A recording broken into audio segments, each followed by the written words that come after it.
ఆయనో ఉపాధ్యాయుడు. ఉపాధ్యాయ వృత్తిలోనే కొనసాగుతూ పర్యావరణ పరిరక్షణ కోసం నిరంతరం శ్రమిస్తున్నారు. ఏనుగొండ శ్రీచంద్ర కాలనీలో ఉంటున్న గుముడాల చక్రవర్తి గౌడ్ విద్యార్థుల్లో పర్యావరణ స్పృహను కల్పించడంతో పాటు పనిచేసిన పాఠశాలల్లో మొక్కలు నాటి సంరక్షించి నందనవనంగా తీర్చిదిద్దారు. వినాయక చవితి సందర్భంగా తన సొంత ఇంట్లో పర్యావరణ హితమైన ఎకో ఫ్రెండ్లీ గణపతిని ప్రతిష్ఠించి స్ఫూర్తిని కలిగిస్తున్నారు.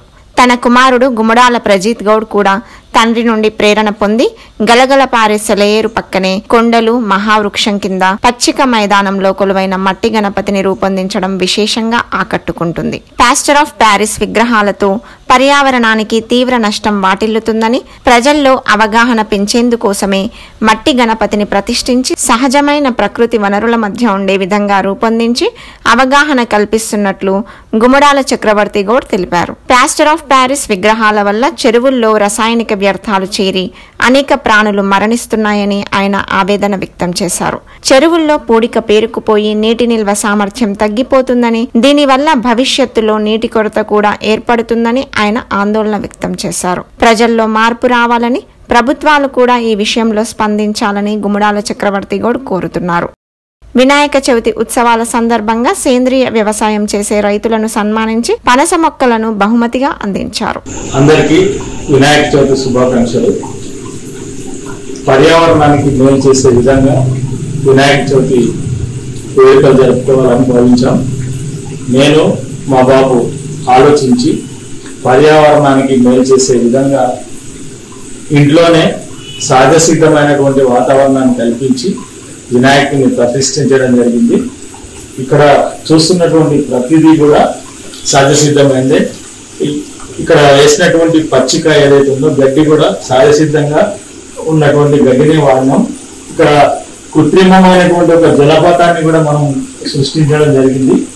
సహజసిద్ధంగా ఎలా ఉంటుందో అలాగే నీళ్లు వచ్చే విధంగా ఇక్కడ ఏర్పాటు చేయడం జరిగింది.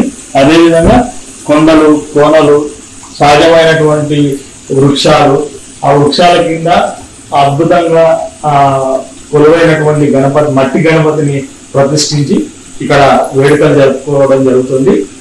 ఎందుకంటే ప్లాస్టర్ ఆఫ్ ప్యారిస్ విగ్రహాల ద్వారా చెరువుల్లో విపరీతమైనటువంటి కాలుష్యం ఏర్పడుతుంది, జలచరాలు చనిపోతున్నాయి, ఆ పర్యావరణానికి కూడా తీవ్రమైనటువంటి విఘాతం కలుగుతుంది. ప్రజలు, ప్రభుత్వాలు కూడా ఆలోచించాలి. మట్టి గణపతులని ఏర్పాటు చేసేందుకు ప్రోత్సహించాల్సినటువంటి అవసరం ఉంది. పర్యావరణాన్ని కాపాడాలంటే మట్టి గణపతులని పెట్టేటువంటి మండపాలకు సబ్సిడీలు ఇవ్వడం, తర్వాత చేయూతనివ్వడం, మట్టి గణపతుల తయారీలో శిక్షణ ఇచ్చి ప్రతి గ్రామంలోనూ మట్టి గణపతులు మాత్రమే ప్రతిష్ఠించే విధంగా చర్యలు తీసుకోవాలని కోరుకుంటున్నాం.